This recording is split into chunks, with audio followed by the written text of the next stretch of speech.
বেশ কিছুদিন ধরে আমার বরটার মতিগতি কিছু বুঝে উঠতে পারছি না।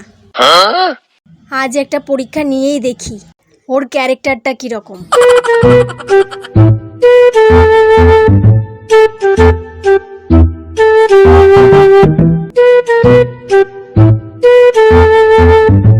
চলো, হয়ে গেছে।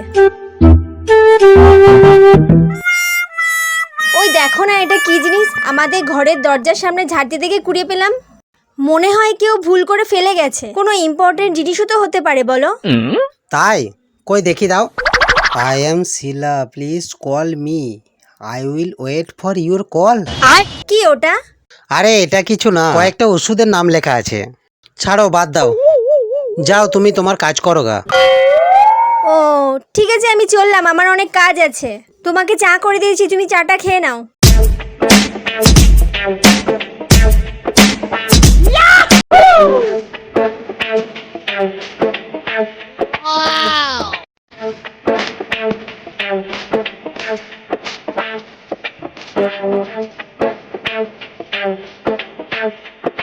এইট 918736141।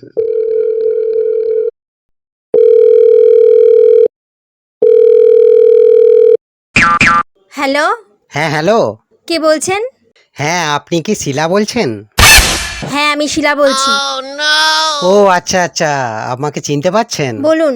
ওই আপনি কাগজটা যার বাড়ির সামনে ফেলে গেছেন, আমি সেই বলছি। আপনাকে আমার খুব ভালো লাগে, আর তাছাড়া আপনার গলার ভয়েসটাও খুব মিষ্টি। আচ্ছা, আপনি কি বিবাহিত? আরে না না, আমি সিঙ্গেল, আমার এখনো বিয়েই হয়নি। আমিও তো সিঙ্গেল। ও আচ্ছা, তাহলে আমাদের দুজনের ভালোই মিল আছে, বলুন। কিন্তু আপনার ঘরের সামনে যে একজন বিবাহিত মহিলাকে দেখতে পেলাম, উনি আপনার কে হন? ও, ওই মেয়েটার কথা বলছেন? হ্যাঁ। আরে ও তো আমাদের বাড়ির কাজের মেয়ে, আমাদের বাড়ির সব কাজ করে। ঘরদোর ঝাড় দেওয়ার থেকে শুরু করে মোছামুছি, রান্না করা, কাপড় কাচে, বাসন ধোয়। ঠিক আছে, আপনি একবার আপনার সামনের দরজার দিকে তাকান। আমি ঘরের কাজের লোক? আমি ঘরের বাসন মাজি আর কাপড় কাচি? মেয়ের নাম্বার দেখলে শুধু ছুকছুক করে, তাই তো? আমি থাকতে অন্য কোনো মেয়ের সঙ্গে চক্কর চালানোর চেষ্টা চলছে, আবার লুকিয়ে লুকিয়ে ফোনে কথা বলা। কি ভেবেছিস তুই? দাঁড়া, তোকে দেখাচ্ছি মজা আজকে। আজকে তোর একদিন কি আমার একদিন।